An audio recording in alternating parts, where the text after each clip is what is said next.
કેમ છો બધા? મજામાં હશો? વરસાદની મોસમ છે. આજે પાટણ આવ્યા હતા તો શાકભાજીને એવું લેવાનું હતું તો અને સુરેખા પાટણ હતી એમના પિયરમાં, તો ધારપુરથી લેવા આવ્યો હતો. જેનિસ પાછળ કાવ્યા અને જેનિસ મસ્તી કરે છે. અત્યારે બાર મોસમ મસ્ત છે. જો ગાડીમાં બહુ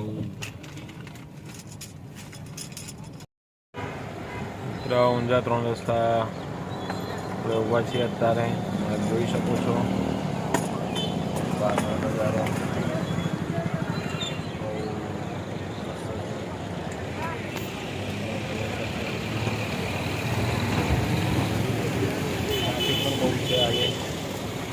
ટ્રાફિક પણ બહુ છે.